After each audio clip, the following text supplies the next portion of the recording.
क्या तुझे हिमानी अभी भी याद है, जो 2 साल पहले अचानक से मुझे पता चला कि वो भी मुंबई छोड़कर यहाँ पर तुझे ढूंढ रही है, इसलिए मैं भी उससे मिला। भाई साहब, उसने अपनी खुद की कंपनी खोल दी है, बदानी group of companies, skin care products और इंटरनेशनल। अभी थोड़ी देर पहले ही मैंने उसे मैसेज करके तेरे बारे में बताया तो वो खुश हो गई। हमने डिस्कस किया और हम तुझे मिलकर एक सरप्राइज देना चाहते हैं। ये बोलते हुए कार्तिक ने नक्श की ओर देखा और उसके चेहरे पर एक सस्पेंस वाली स्माइल आ गई थी। जब नक्श ने हिमानी का नाम सुना तो उसके चेहरे के पूरी तरह से एक्सप्रेशंस बदल गए थे। हिमानी और कार्तिक बहुत अच्छे दोस्त थे और वो भी सूरत में है। क्या नक्श को यकीन नहीं हो रहा था कि हिमानी भी अपनी लाइफ में इतनी सक्सेसफुल हो गई है। अब जो हिमानी की बात निकली है तो हम आपको बता देते हैं कि नक्श और हिमानी की मुलाकात कैसे हुई थी। अचानक से हिमानी और कार्तिक एक दूसरे के करीब कैसे आ गए थे। ये बात तब की है जब मुंबई में नक्श रहता था और हिमानी एक डिपार्टमेंट स्टोर में काम किया करती थी। एक दिन जब अचानक से नक्श हिमानी की डिपार्टमेंट स्टोर से सामान खरीदा तो जल्दी में नक्श अपना बैग वहीं पर भूल गया था। उस बैग में करीब 3 करोड़ रुपए थे और जब हिमानी ने उस बैग को चेक किया तब वो पूरी तरह से दंग रह गई थी और भागते हुए बाहर की तरफ बढ़ी।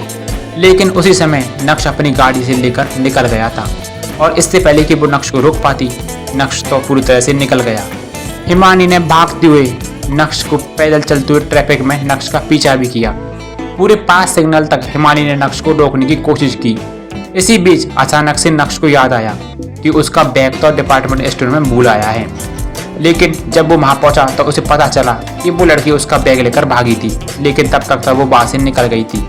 थोड़े इंतजार के बाद हिमानी वहां पहुंची और उसने नक्श को देखकर तुरंत ही उसका बैग लौटा दिया और यहाँ से शुरू हुई नक्श और हिमानी की फ्रेंडशिप। और नक्श बहुत अच्छे से जानता था कि हिमानी भी अपनी कंपनी को बिजनेस में बढ़ाना चाहती है, तो उसने अपनी बिजनेस खोलने के लिए हिमानी को 5 करोड़ रुपए की सहायता दी थी। और उस समय नक्श के डैड भानुशाली ग्रुप में काम किया करते थे, इसलिए नक्श के पास उस समय पैसों की कोई भी कमी नहीं रहती थी। नक्श हमेशा ऐसे लोगों की मदद करता था जो अपनी लाइफ में कुछ आगे बढ़ना चाहते हो।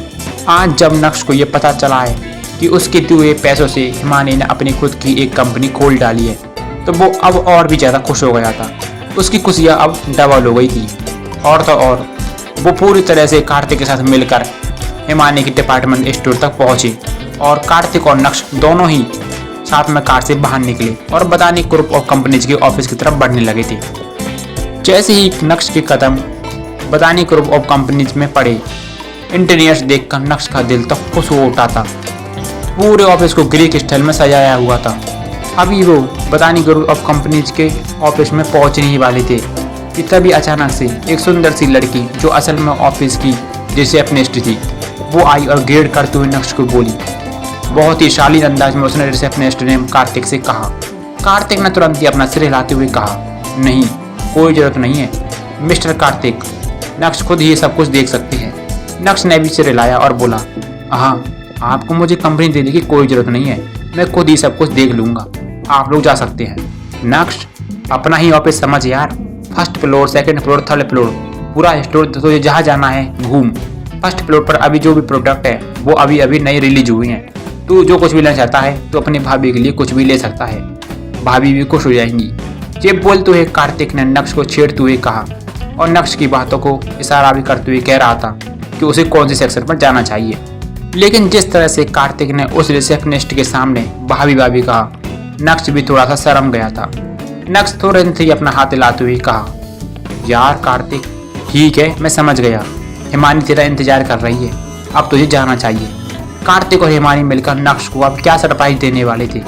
क्या उस सरप्राइज से नक्श की जिंदगी में बदलाव आने वाला था?